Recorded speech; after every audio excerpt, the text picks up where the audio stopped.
Minister Reddy.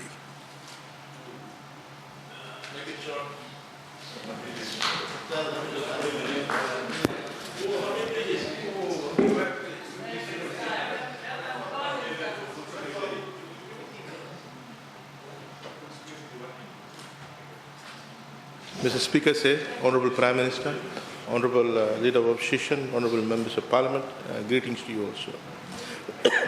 Mr. Speaker, I wish to begin by thanking the Honourable Minister for Economy for tabling a very well thought and balanced budget at a very challenging time. Mr. Speaker, our country is going through a very difficult moment. Every individual, every household, every institution is being challenged by COVID-19.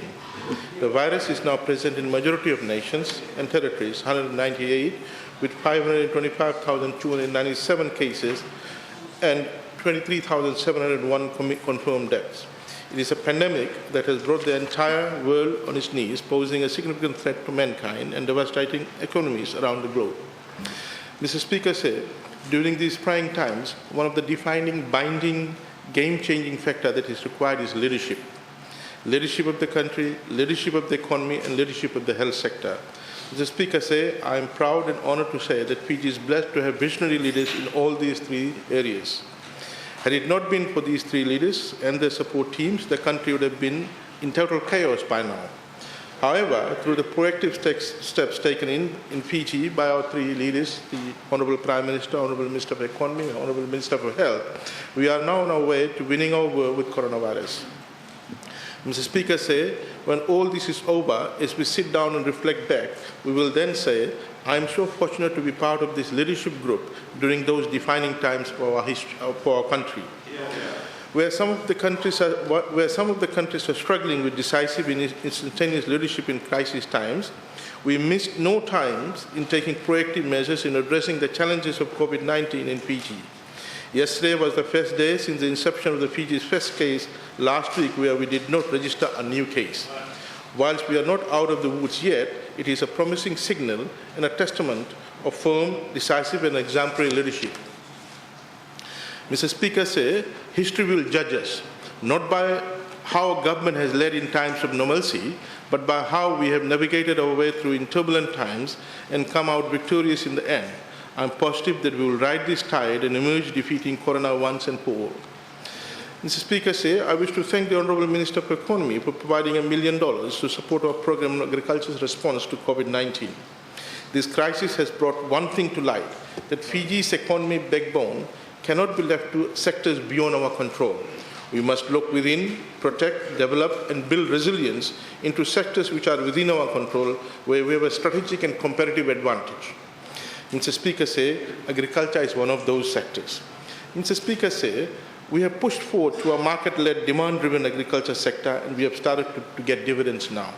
Mr. Speaker, in my last maiden speech in this House, I had stated that for far too long we have treated agriculture from welfare perspective. Whenever we argued for support for agriculture, we had stated that it is important for the livelihood of our rural and maritime households. But I argued that we support agriculture in national interest. We support agriculture because it is a strategic and economic sector of the economy, which has enormous potential and is one which is within our control. I argue that we support agriculture because for other sectors to grow, agriculture must grow because of its backward and forward linkages. Mr. Speaker, let me say that if anything, COVID-19 reiterates our national vision for agriculture, that is, and I quote, every Fijian has access to adequate food of acceptable quality and nutritional value, unquote.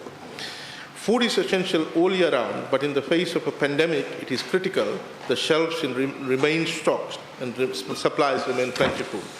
As such, I am pleased to let this House know that we in the Ministry of Agriculture will now scale up two of our programs to ensure that not only we have food and nutritional security in the country, but also we push for export of agriculture produce to take advantage of the opening of markets in our neighbouring country. Mr. Speaker, the Ministry is scaling up an agriculture response package for COVID-19 that builds on a number of current initiatives. Firstly, we will amplify our home gardening program, where over the next 3 months, we will aim to provide backyard gardening packages to all households in small towns around Fiji, and in large municipalities, we will try to target at least 30% of the households within this period.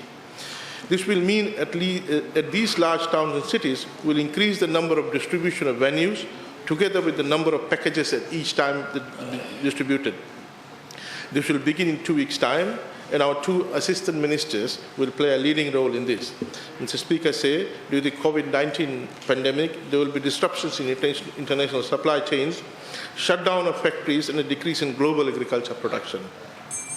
Therefore, it will become imperative that we implement initiatives that will boost production of local crops, which further strengthen our food and nutritional security. Mr. Speaker, I'm proud to announce that our new farm support package, which aims to boost production of short-term crops, will be providing seeds and planting materials to farmers around the country. This includes strengthening our seed distribution system, whereby free seeds for short-term crops will be distributed at no cost to the farmer. Specifically, distribution will be limited to a quarter-acre per crop, where every farmer will be assisted. And these targeted crops are taro, cassava, rice, kumala, duruka, eggplant, chilies, okra, tomatoes, maize, bitter gourd, squash, pigeon pea, and cowpea. The seeds and planting materials for these crops will be distributed by Agriculture Extension offices beginning next Monday, 30th March. The Speaker more details will be made available on Monday when this project will get off the ground. Mr. Speaker, I wish to say that the Ministry understands the hurdles which people have faced in the past trying to access vital assistance, and we are streamlining the process to ensure that we fast-track the demand-driven, market signal-led agriculture growth and development. The Speaker I urge all our farmers, official partners, and our people in both rural and urban areas to work together in the days and weeks and months ahead. We must all bear in mind that agriculture is a fundamental source of national prosperity, and agriculture is set to take up a leadership role in promoting economic growth in PG going forward. Thank you. Naka.